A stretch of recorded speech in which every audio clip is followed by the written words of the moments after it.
True crime is our passion, but let's face it, it can get heavy. That's why we created Monthly Mood, a space to lighten the mood and lessen the load. Once a month, we invite you to step away from the doom and gloom and join us for something a little different. From intriguing oddities and entertaining tangents to thought-provoking topics that inform and inspire, Monthly Mood is your true crime palate cleanser, because even the most dedicated detectives need a mental refresh. Hi, this is Carrie. Hi, it's Shannon. Hey, it's Chelsea, and today is another one of our monthly moods. And as you probably have known by now, my specific monthly moods kind of run parallel to safety topics. I have found as I've grown up, I've been more aware and cautious. So when I find out about safety hazards, I have to literally know everything about them and basically how to survive. And that's hopefully, really, because honestly, when we get into some of these things, it's pretty intense. Unfortunately, everyone in my circle also has to know about all these said hazards because I like to info dump. So welcome to my circle. On the top of my list of worries are low head dams. And my question before I continue is, do you know what they are? Do either of you know what they are? I'd never heard of him before now. You told me last week and I forget already, so. Perfect. Been a week. I'm also going to assume if you don't know what they are, you don't even know if you have any local to you either. That would be Not at accurate. So, you two are kind of like everyone else. Most people that I talk to, they're completely unaware of low head dams and their dangers. So, let's get into it. A low head dam is a man-made structure that spans an entirety of a body of water like a river or a stream. They can be 1 to 15 feet tall, sometimes taller depending, but the most I have personally seen are about like 5 to 10 feet. They do have a handful of purposes such as diverting water, preventing erosion, recreational amenities, and improving aquatic habitat. Now that seems like they are super beneficial, right? Right. The problem is they are extremely dangerous. They have the nicknames of drowning machines or killer dams, and that doesn't leave a lot to misinterpret. Yikes. Yeah.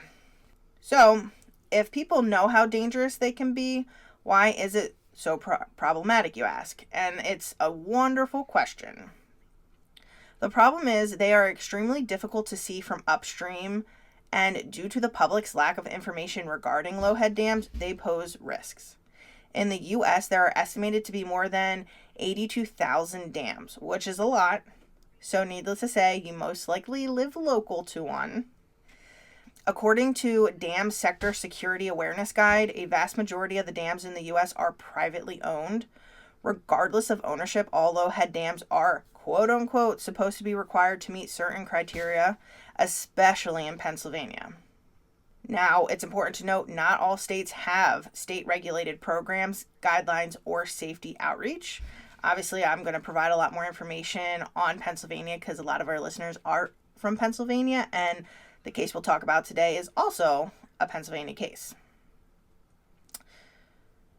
For states that do have state regulations, they are required to have warning signs announcing that a dam is present, upstream or downstream of said dam. The PA Fish and Boat Commission even provides vinyl or water-resistant paper signs to go along overbanks and pathways for these private owners, and they're only $2, which honestly, in my head, is extremely affordable if it saves someone's life. Exactly. Absolutely. If there is a low head dam that is 200 feet across, Pennsylvania requires a dam, I'm going to say it wrong, is it buoy? Buoy. Yep. Okay, the person that can't talk, that's me. Yeah, I think you got it. So, if it's 200 feet across, it will require to have that, and it has to have a sign saying danger dam. And I had read in Hidden Dangers in Public Safety at low head dams, they say that dam safety is more for the integrity of the dam than it is for the public safety. So, like, if you're boating and you crash into it, that's damages. So, they really have this more to protect the owners of these dams more so than public safety, which is crazy. That is crazy. That's really interesting, though. Yeah. I will say, Pennsylvania is one of the only five states that enforces safety after there were several drownings decades ago. Pennsylvania enacted the 1998 Act 91, which we kind of just went over regarding the signs and their placements and, where they're appropriate. So now, why are we talking about it? I've kind of known about low head dams for a long time, but recently I was scrolling through TikTok before bed, which is unfortunately my nighttime routine, and I'm sure it is for many.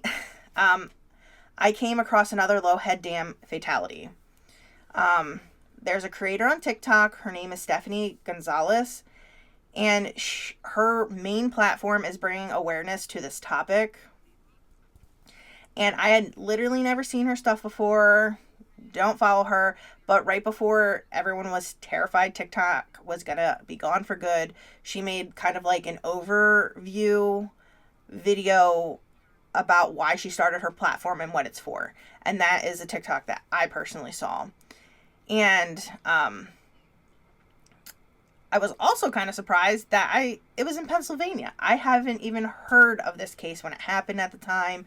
And again, I think we said it before, Pennsylvania is a huge state. It's like ridiculously huge. So sometimes the East Coast isn't keeping up with what the West Coast of Pennsylvania is doing, like, at all. So true. So this particular accident happened at the end of March 2021. Stephanie had a son named Peyton, and he did pass away from a low head dam. It was basically a typical day. Peyton got home from school, and he asked to go to a friend's house. According to her TikTok, this friend's house was literally in eyesight of their front door. He'd been over at the kid's house before. The families were friends. They knew each other, so it wasn't out of the ordinary. So basically, the mom had no reason to really say no. So she let him go. And it was the boys' idea. Instead of staying inside, they decided to take a stroll on the trolley trail that goes along the back of the neighborhood. And this particular trail took them to Codorus Creek in York County. The boys got into the water to explore. Now, mind you, this was in March. But on this day, it was an uncommonly warm day. And looking at back records, it was over 60 degrees, which is kind of warm for March, I think. Yeah. Sure, yeah. So, in my books, not warm enough for me, but, young boys with an agenda clearly didn't mind. So, while they're in the water, poor Peyton got sucked over the low head dam. It creates, really strong, pulling forces the closer you get to, the top of the overhead dam. And he was sucked in to the strong current on the bottom side. And once over the dam, he got stuck in the circulating currents. His friend tried to help him, but when he couldn't pull Peyton out, safely, I'm assuming he didn't also want to, fall in there, he ran back home, but it was a half a mile distance. Long time. Rescuers ended up arriving at 543, where they did find him unresponsive along a bank in Jackson Township because he got swept once he got out of that circulating current, and he was rushed to a hospital where he was pronounced dead. Oh, that's awful. Absolutely terrible. Peyton's death showed the flaws of safety regarding low head dams. Specifically, this dam was not even included in Pennsylvania's database of low head dams. According to the Fish and Boat Commission spokesman who gave, the information to the people that were researching, said that the database is what is used to check on required signage and dams. This dam went under the radar. In the article from Penn Live, it is unclear who built the decades-old dam, which kind of blows my mind. Currently, it is owned by the Army Corps of Engineers, which is federally owned, but, wouldn't they have to be required to, tell an agency they had it or do, follow-up or anything? You would think so. Yeah. So I just feel like there was a lot of cracks in... A lot of things had to line up for this to happen, and I feel like due diligence wasn't done. The article also stated that state law only covers dams regulated by the state and that federally owned dams are not included. At the time, there were existing signs prohibiting access and trespassing, but there were no signs specifically warning about the dam. Granted, Peyton's mother is unsure if there were signs about the dam, if Peyton would have, even considered that a caution. But she says if the community knew about the danger, they would have warned their children and taken more precautions themselves. So, in the article, I read about a man named Rob Danner. He is an advocate for information regarding Lowhead dams. Over the years, he has been pushing for the removal of other dams similar to the one that took Peyton's life. He works on the Codorus Creek Water Trail Facebook page and is a proponent for the Codorus Greenway Project. And you can check out their Facebook page. I think at the end of 2023 or maybe in the fall, they ended up tearing down another dam. Not the one that we're talking about in Peyton's case, but there was another dam that had some damages and they finally tore that down. So, they're working on getting rid of them. Well, that's good. Yes. Rob claims that most of Pennsylvania's Lowhead dams are no longer needed, yet property owners will not destroy them because it is too costly to remove the dams. Not just that, he claims there's a lot of red tape in getting them out of there. There's red tape and finger pointing, and meanwhile the body count climbs, which is a crazy statement to think about. In June of 2021, the Lowhead Dam where Peyton lost his life was demolished. In another article by PennLive, the property owner, the Corps of Engineers, looked into who built the Lowhead Dam, and it was Glatfelter, yet no one could figure out why it was actually constructed, what the need was, because some of them are needed. They do have purposes, but they could not figure out why this one was constructed.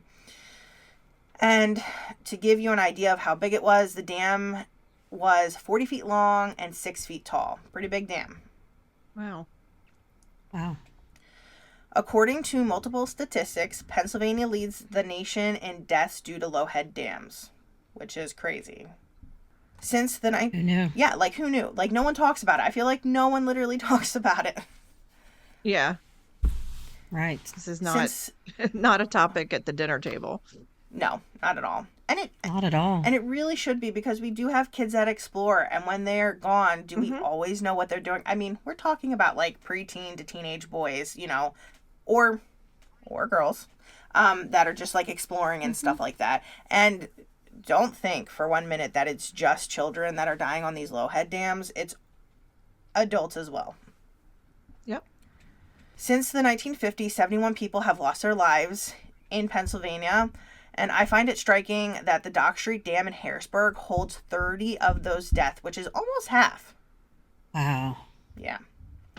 Another very popular case, if you're into Lowhead dams apparently, is of Mary Breadbenner and her 3-year-old daughter and their dog. It happened in 2018 at the Dock Street Dam, and it happened because there was a boating accident. And one of the biggest reasons why I think it gets attention is the entire incident was recorded by security cams across the river at a business. So the whole entire thing was, you could watch it. Wow. Yeah. Oh my gosh. Yes. There is honestly so much more information if you want to take a deep dive, especially so many more cases. I know for me, we have local ones. I used to play on the Lowhead Dam in French Creek State Park. It's very small. I don't think you could drown there, but I could be wrong. It's a very tiny one. But I've read other stories where people say, all the time that they used to walk across it or play on it, fish off of it. People just don't know the dangers of these Lowhead dams, and it's scary. So, Yeah, they have no idea. Yeah, Mm-hmm. Exactly. So if I am to ever impart anything with you over your time of listening, I want to leave you with this.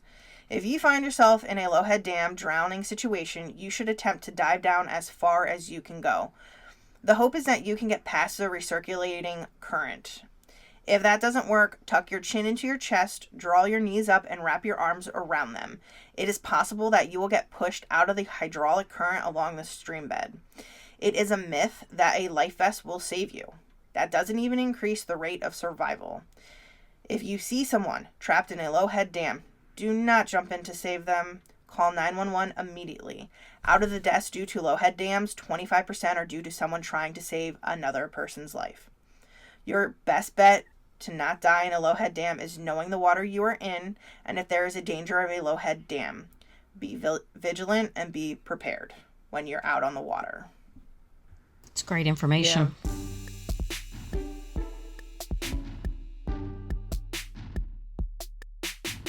That's all we have for this episode of KCC's Monthly Mood. Thank you so much for listening, and please consider leaving us a review wherever you get your podcasts. If you want to find out more about the podcast, the host, and the cases we cover, or if you want to suggest a case, please visit us at kccpod.com or send us an email at keystonecoldcases@gmail.com. You can also follow us on Facebook at Keystone Cold Cases and on Instagram and TikTok at KCCPod. Follow us on YouTube at Keystone Cold Cases. Please remember never to reach out to family or friends of the victims. Only do law enforcement if you have any tips. This episode was researched and hosted by me, Chelsea. Find all of our sources, social info, and contact information at kccpod.com. Theme music by Jamie Briggs and production assistance from Shannon Bickle. Join us again next week for another case to sleuth out to.